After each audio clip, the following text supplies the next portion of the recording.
Our next speaker is with Skilled Trades Ontario. His name is John Vanderdolen. John spent the majority of his career at the Ministry of Labour working in the area of occupational health and safety. First 20 years were in a variety of technical and management positions, and then was Director of Occupational Health and Safety Policy.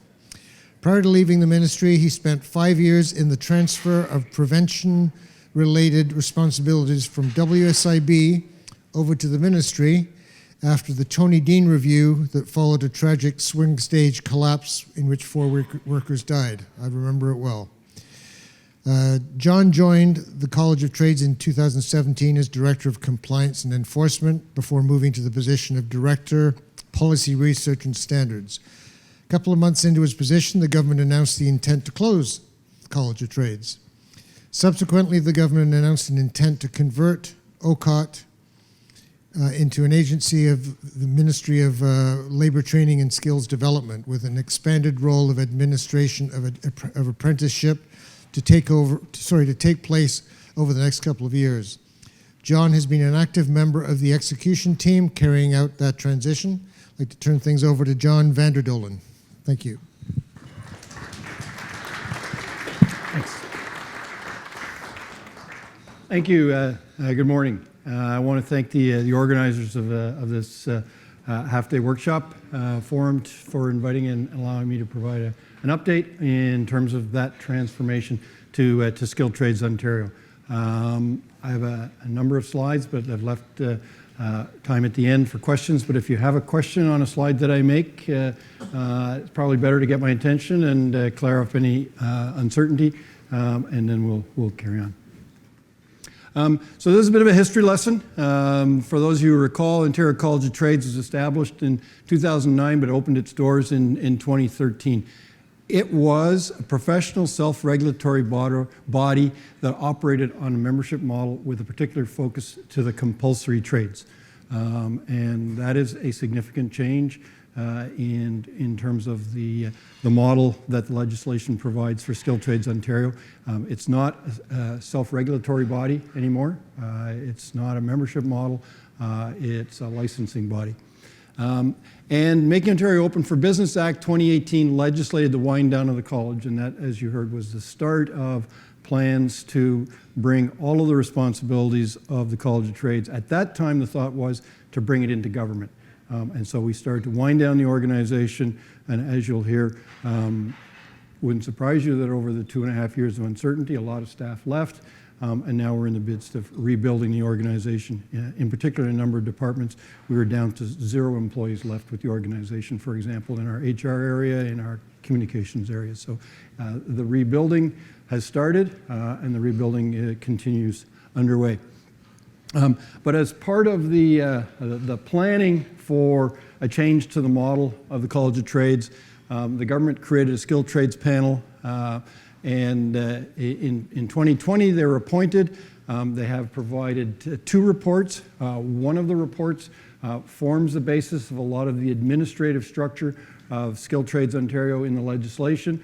A Phase 2 report is still with the minister, and it deals with a lot of the issues that some of you will come to appreciate in terms of what makes a trade compulsory versus voluntary, what defines the scopes of practice of a trade, which ultimately influences the training curriculum, the training standards, and in compulsory trades, who actually gets to do the nature of the work at the workplace. Things such as ratios and a number of other areas are defined in the legislation as being the decision to make by the minister as opposed to Skilled Trades Ontario. Again, a difference from the college model where the college had responsibility for decisions around what was a compulsory trade, what was a voluntary trade, et cetera. So the first report has been very much what we are working on in terms of the rebuilt organization as defined by the legislation. A lot of the work related to the second phase report, Phase 2, when it comes out, will be defined by policy and ultimately will be decisions for the government and for the minister of the day to make. So the Building Opportunities and Skilled Trades Act is a legislation that created Skilled Trades Ontario. It was passed in the middle of last year. It established Skilled Trades Ontario. I mentioned here it's not a professional self-regulatory body anymore. It doesn't operate on a membership model. And there are a number of functions that were the responsibility of the college now have been assumed by the minister, and I've started to describe some of those in the brief before this slide. But the mandate and responsibilities of Skilled Trade Ontario's is establishing apprenticeship programs, including training standards, curriculum standards, and certification exams. Assessing experience and qualifications of individuals who have not completed an Ontario apprenticeship. So as you'll know, there are many individuals who come from other jurisdictions, whether they're other provinces, territories, or outside the country. And we have various means to assess their qualifications. Those individuals who hold certificates from other jurisdictions in Canada are often matched, so it's simply on our end a verification that it's a legitimate certificate with the issuing body, and then they are eligible to receive an Ontario certificate and an Ontario license to work if it's a compulsory trade. For individuals outside of Canada, it often involves an extensive review of the work experience, and the distinction here is that after that review, they're eligible to write the exam if they're determined to have sufficient work experience that would match, in essence, an apprenticeship in Ontario. So someone from Great Britain would have to send in the work experience and the hours that they've worked in various aspects of their trade. It would be evaluated, and if they're deemed to have met what in essence is the Ontario apprenticeship experience for that trade, they're then eligible to write the exam. They're not able to immediately get an Ontario certificate. So that's some of the distinction between Ontario and between other jurisdictions in Canada certificates and other international qualifications. Issuing certificates of qualifications in trades with certifying exams. That's a change. The legislation that governed OCOT allowed us to issue CFQs in trades where there were no exams. And there's a number of low volume trades for which there was not an exam. Now, someone who completes an apprenticeship in a trade where there's no exam, the most they'll get is a completed certificate of apprenticeship, which confirms for them and for their employer that they've completed an apprenticeship in that trade, but there isn't a certificate of qualification or a CFQ for those trades, and the legislation doesn't allow us to issue them. Renewing certificates of qualification in compulsory trades. Here again is a change. There were renewal dates associated with voluntary trades as well as compulsory trades. The legislation now defines a renewal requirement for compulsory trades. Voluntary trades no longer expire.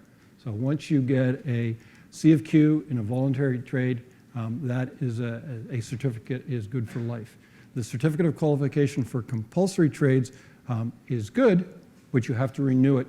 Right now, the renewal period is a carryover of a 1 year. The legislation provides for a renewal period of up to 3 years, depending upon what the registrar looks to implement. Right now, for continuity, we've carried forward with a 1 year renewal.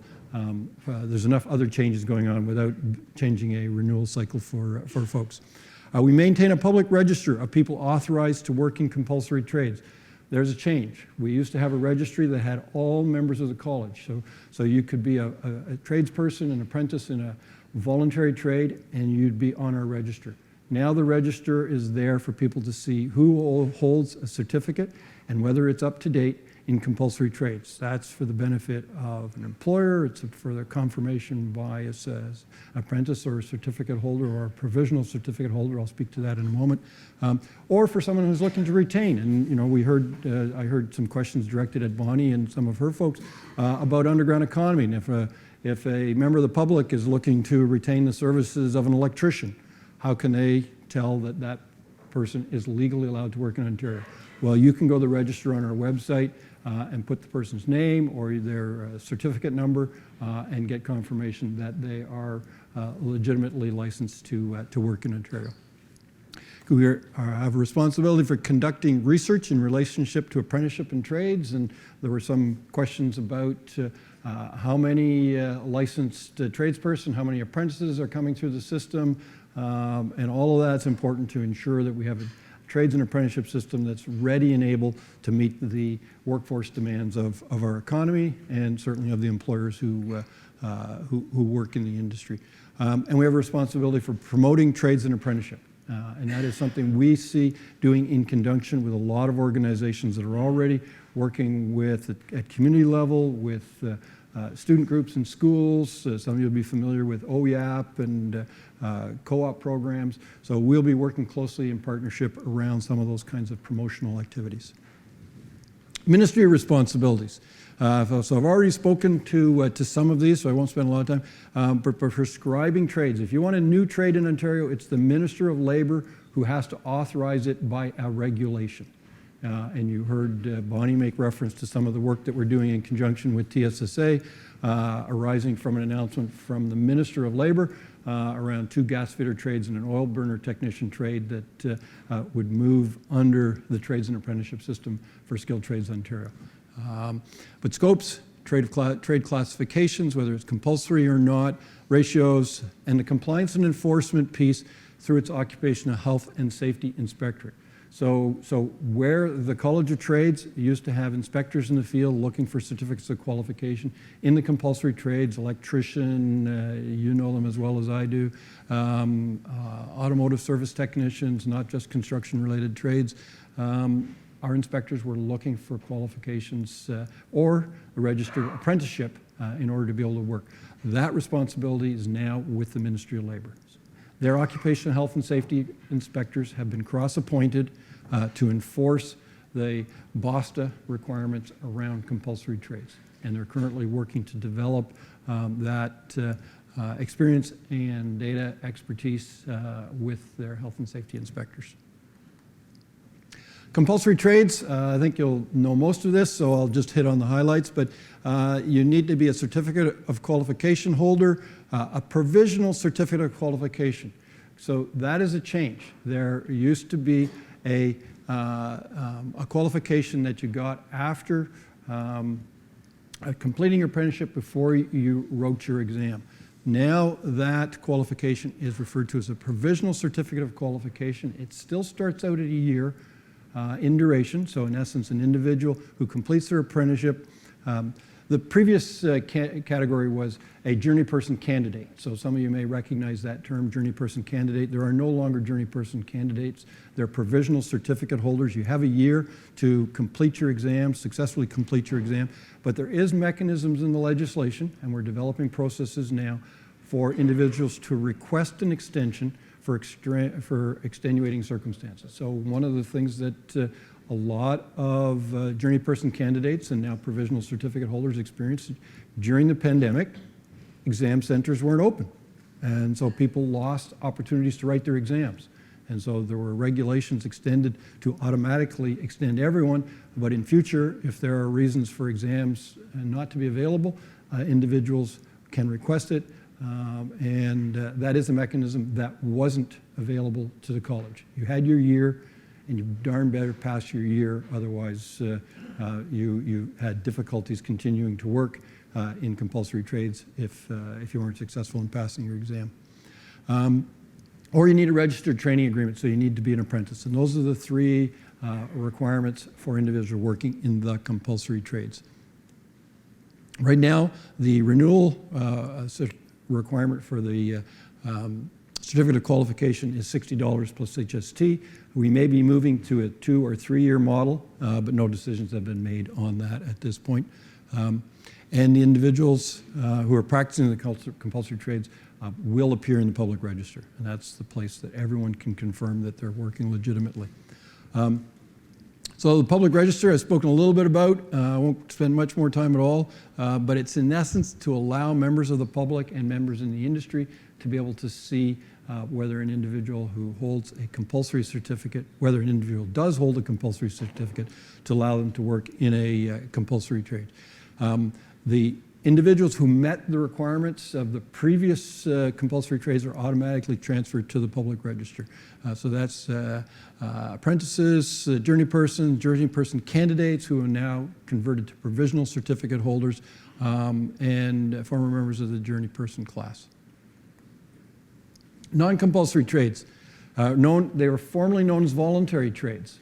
There's no more voluntary trades in legislation. Everyone will from time to time speak about voluntary trades, but technically in legislation they are now non-compulsory trades. There are certificate of qualification are issued in non-compulsory where there are exams. I've spoken to that. They don't expire, and their information does not appear in the public register. And it won't probably surprise you, we've had a little bit of pushback that people who used to see their name in a public register as a recognition of a certificate holder in a voluntary, now non-compulsory trade, aren't there. And that's a feature of the legislation right now. The legislation defines the public register, but it is something that we hear that people in the industry will be pushing for, and ultimately the decisions about what can be on a public register, whether it's this public register or it's a parallel register, is something that we would be awaiting direction from government on because it is defined in legislation. Apprentices.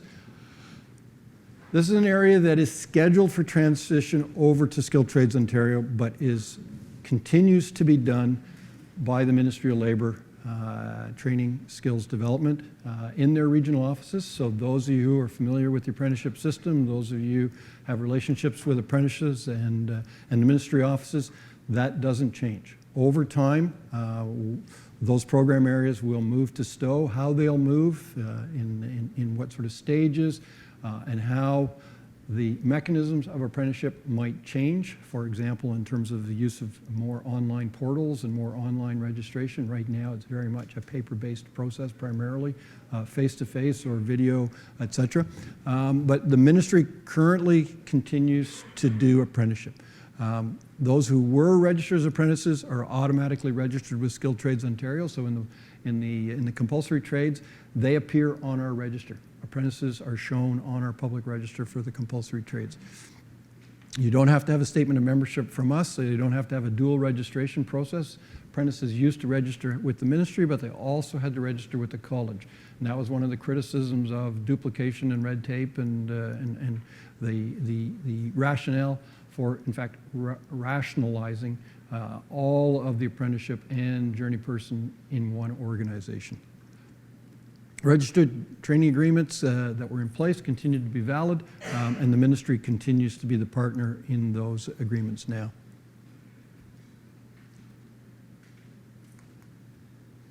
Completing apprentices. When a newly completed apprentice is issued a certificate of apprenticeship by the ministry in a trade with a certifying exam, we're notified and they automatically fall into the Provisional Certificate class for 12 months. And as I mentioned, that's the time period in which they are expected to successfully pass their exam for their trade. If they don't, they're able to request an extension if there's unforeseen circumstances in terms of not being able to pass it. And while they have the provisional certificate, they are legally allowed to work in a compulsory trade. Completing apprentices, those who were JPC members, Journeyperson candidate class, they're converted over. They receive a statement of membership automatically from us. And the statements of membership with expiry dates between December 1st, 2021 to July 30th, 2022 have been given an extension to July 31, 2022. This is an important piece. So many of you will maybe have an apprentice might have a card or have some certificate that identifies their JPC period or now their provisional certificate period expiring well before July 31st, 2022. And the question is, are they still valid or not? As a result of the pandemic and multiple occasions of extended closures of exam centers, regulations were passed in which all individuals who had expiry dates before July 31, 2022 are carried forward to July 31. So they've still got a couple of months to write their exam. And not surprisingly, exam centers are full. If you've got apprentices, JPC and now provisional certificate holders, encourage them to book as early as they can at a center that is available to them, because time is starting to run out, even though they've been extended for quite a period of time. Journeypersons, certificates of qualification issued by the College of Trades or even prior to that by the ministry when responsibility for trades and apprenticeship with them, are carried forward and automatically become valid certificates for Skilled Trades Ontario. They stay valid, but they need to be renewed in terms of compulsory trades. And the non-compulsory trades, they don't need to be renewed. They're valid for life. Skilled Trades Ontario is not able to issue replacement certificate renewal stickers at this time. So one of the things you'll see from my slide deck, it's really without any graphics, it's without any logos. Part of the time frame that the organization had to get ready to open its doors, and new leadership and new board of director and new registrar, was that we didn't have any opportunity. Basically, we found out in June of last year that Skilled Trades Ontario needed to be open for business on January 1. So things like branding, color schemes, logos, all of those things are currently in development with an outside firm. And so we expect by probably September or early fall, you'll see much more of an image and marketing strategy being rolled out for Skilled Trades Ontario. But right now, even our website is a version 1. It's in essence a converted version of our website of the College of Trades. A lot of material was eliminated because it wasn't relevant as it related to the college. A lot of it was built as it relates to new information related to the Building Opportunities of Skilled Trade Act, but it's far from a comprehensive website. And so there's a lot of work underway in the next 6 months to get out branding, image, marketing plan, all of those things. And that's when the look and feel, and then in fact, quite frankly, the nature of what our certificates will look like. You'll be familiar with certificates historically have been wallet cards as well as a standard certificate that you could frame or put on the wall. Issues such as electronic certificates are much more prevalent in the industry, and we will certainly be looking at that.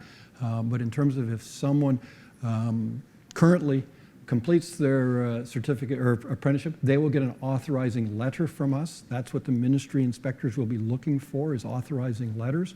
And at some point, they'll get some form of a certificate, whether it's a printed certificate and a wallet card or whether it's an electronic certificate, are all decisions to be rolled out yet as part of our overall branding strategy.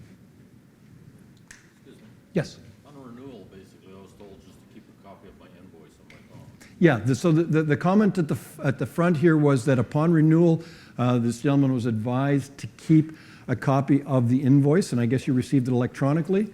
And so if you had it available on your phone, that would be the kind of thing that an inspector would be looking for, is something that if you're past your previous expiry date, whether it's a printed invoice, whether it's a letter from Skilled Trades Ontario or keeping the electronic invoice, those are the things that they have been directed to look for in the absence of a certificate being issued with an updated sticker. I mean, in the past, what we used to have was stickers that would be applied to your existing certificate showing the new expiry date or the new dates in terms of their validity. Yeah, so yeah, keep available a photocopy of a letter you might receive, an invoice if you've got it electronically. Those are the things that until we're in a position to issue some of these physical or electronic documents is what you want to use. One of the things we are working on, both to support some of the things that you just heard about in terms of paying fees, registering apprenticeships. All of the business of apprenticeship can't be done through a portal yet, but we've started working with the ministry to develop a portal which will allow much more electronic transactions to occur in terms of registering an apprentice, registering as a sponsor, being able to make changes to the information about the sponsor and apprentice. But ultimately, we're working towards a registered training agreement, having online logbooks. So many of you are familiar with the logbooks that are used in conjunction with apprentice to document the stages of learning at the workplace. And so we're close to launching 10 trades as pilots for an electronic logbook, so they could be completed by the apprentice and verified by the employer. So you'll see some of the things here that they currently can do, and some of the things that are in the works. But the minister has, as part of the rollout of this, has really directed that what we as a system need to be able to do is service people electronically as well as face-to-face walk-in where people desire it. We need multiple avenues of access. Important information about online accounts. So if you've had an account with the College of Trades, you can have the information of that transferred over to the portal.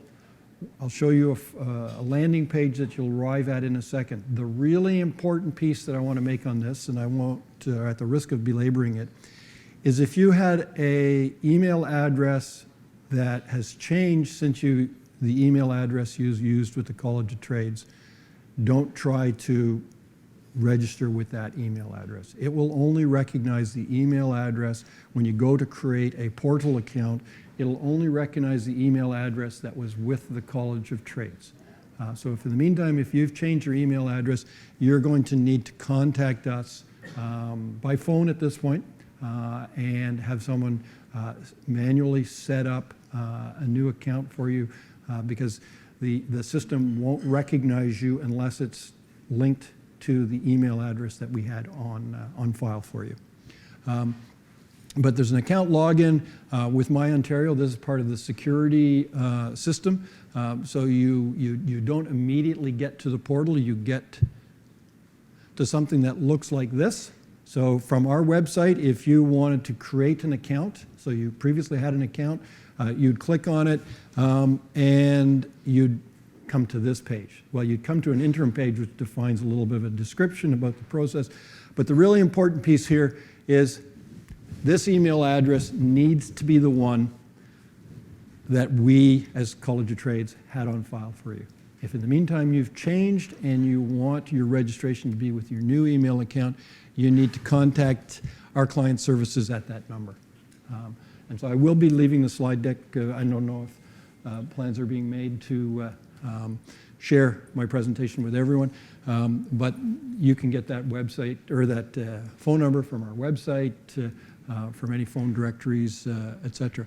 But that's a really important piece, that as you go to register with Skilled Trades Ontario, this landing page and access to the portal will come from a linkage to your former, maybe your current, but an email address that we know.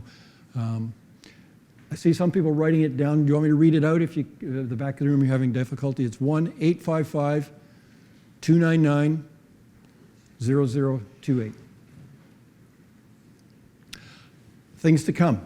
So phase 2 implementation. So I've spoken of the kinds of things that College of Trades has historically done: registration services, developing standards, doing policy research work.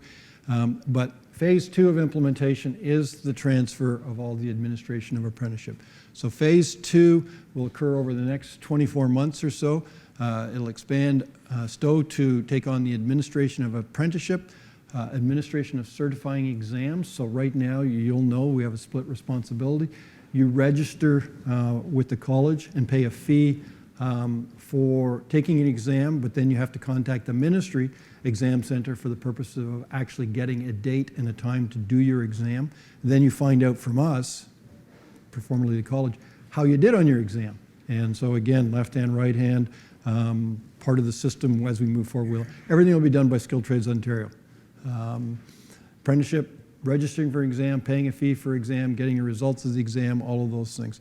And phase 2 will be, as I mentioned, a continuation not only of online services, but electronic access, whether it's the website, social media.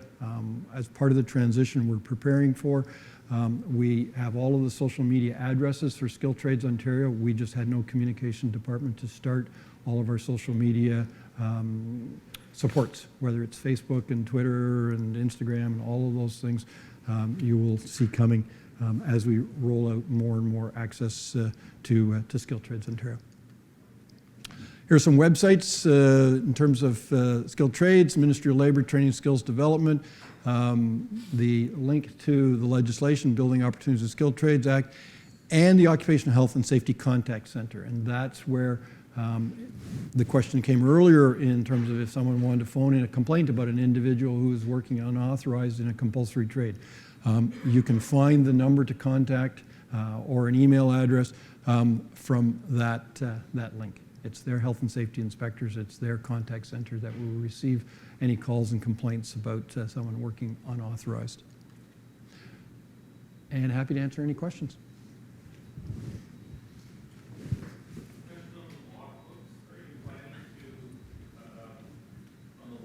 Yep.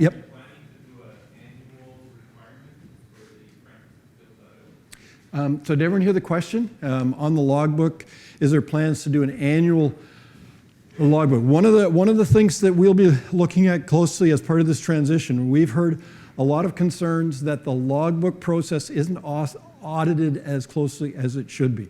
And individuals get at the end of their apprenticeship, and sometimes we find logbooks that are half completed or it looks like they're hurriedly signed off.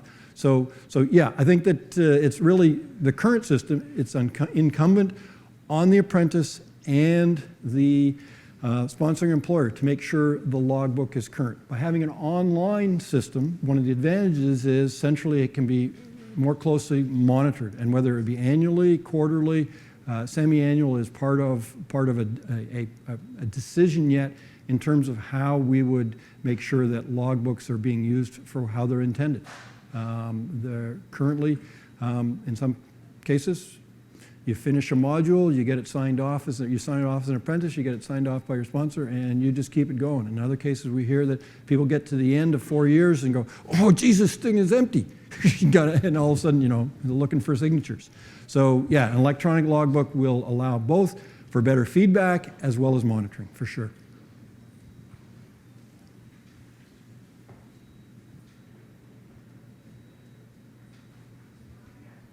You mentioned in one of the first slides that the CFP is not interprovincial. I always thought it was. So there are red seal trades, and they are automatically interchangeable or recognized.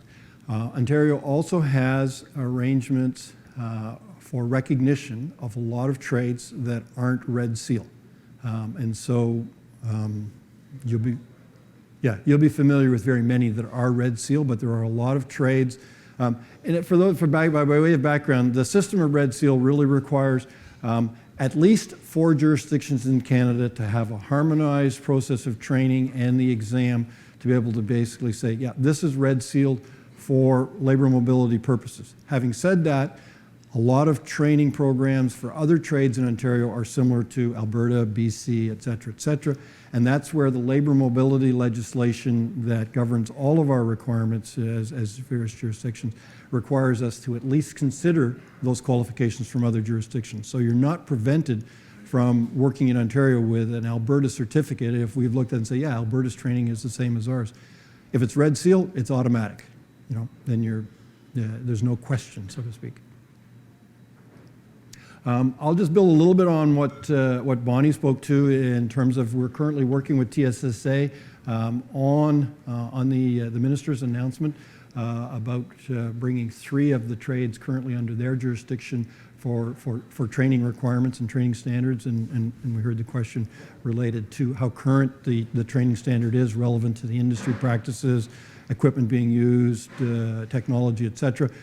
We've already started the process of looking at the training standard at a national level, which is part of a Red Seal program. So in other jurisdictions, those trades have a Red Seal designation, and part of the minister's interest in pursuing this was so that Ontario qualifications for those 3 trades would have Red Seal and be able to be automatically recognized. So we've started to review the training standards in other jurisdictions and the national standard that governs the Red Seal requirements, so that as we work with TSSA to define the current training requirements relative to the future requirements to make them Red Seal eligible, and that's where the engagement that Bonnie spoke of will occur. Some of you may be familiar in terms of other trades, the processes that we use. We develop industry subject matter expert committees to advise us contents of standards, to advise on contents of exams.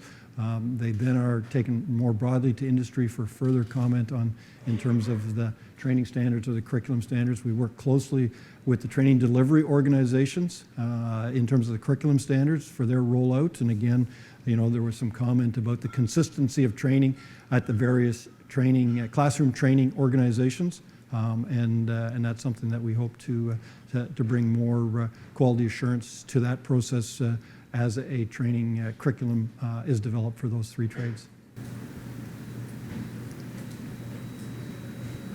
Do you see the gaseous fuels apprenticeship, if it comes through, it's going to be working in unison with the refrigeration industry? I'll ask a question. Things where you can serve to apprenticeship? Yeah, so I'll just restate the question. For those who may be hearing it at the back, is a sort of question about the potential combining of trades, so refrigeration and gas. So a person could take one apprenticeship, if I've described the question correctly. Do we see potential for a trade that would combine a few of these skill sets under one umbrella to be able to then serve a particular industry? That is a way off, but it is something that has been raised with us. The Minister of Labour just before the election provided, as they all do, all ministers do, both for their ministries as well as their agencies, provided a mandate letter. And within the mandate letter for us is to look at that kind of issue in terms of the combining of various training to see where we can maybe harmonize some things so that people don't have to have two separate training programs to get the qualifications. Whether the one you've just described would be at the top of the list or not, and what might be the mechanisms for doing that. But certainly as we move forward, one of the goals of the conversion is to make sure that we don't have a disruptive process, for example, for current individuals who are they're not going through an apprenticeship, but that as their training moves over, whenever the trigger date for implementation of the trades under BOSTA, so STO's administration, we would want to be sure there isn't a gap of continuity for those apprentices, and similarly that those who hold the valid certificates under TSSA would then be recognized under Skilled Trades Ontario. But the combining of trades or into an apprenticeship is something that's on our radar, but how quickly we get to it, given all the other things, is something that's uncertain. So just speaking from an employer, I know in our industry it's vital that, you know, refrigeration technician has his minimum gas license, and having that split up would really devastate my business. I don't know what their group is about, but I would imagine that, just as an example, a rooftop unit, it's you know, gas fired and Yep. and also has refrigeration Yep. and a PPV. So we've run into issues where a technician goes up to the roof to work on it. He's an apprentice, but he's not a gas technician, and TSSA at that point views that as a problem. So it is a significant issue. Yeah, so I think one of the areas is potentially to address this, to make sure that the recognized training in terms of a training standard, if it builds those elements in, and ultimately the determination is that the trade encompasses those activities, then ultimately the regulation that defines the trade is a mechanism for addressing that. And you know, that'll be part of the policy work that we will be doing in conjunction with the ministry, because ultimately it'll be the ministry and the minister that defines by regulation the scope of work. And so if the scope of work is seen to include some of those gas trade activities, maybe not the full scope of a full gas fitter, then you know, that would be a mechanism by which some of the industry's needs could be met. So that is a yet to be developed training standard and a yet to be developed regulation. And as you heard Bonnie say, we expect very much the industry to be engaged in a lot of these questions, not only in the development of the training standards, but you know, how would it work on the ground? So these are the practical questions that we know industry will have. I think there was a question at the back yet or not? Well, one of the questions is how does ORAC get on those subject matter expert committees and how could we represent, some of those stakeholders? Because we do represent a lot of employers and a lot of employees, right? Yeah, so we're working with TSSA as well as the ministry around stakeholder engagement plan.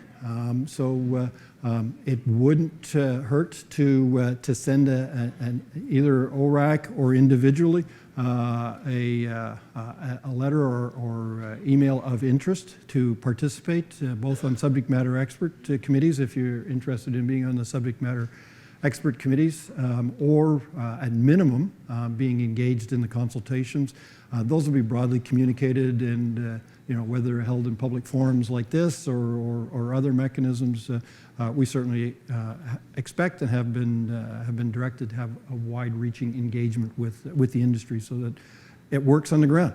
Last thing Ontario needs, last thing you need is hiccups between recognition and the continuity of training programs for apprentices, for example.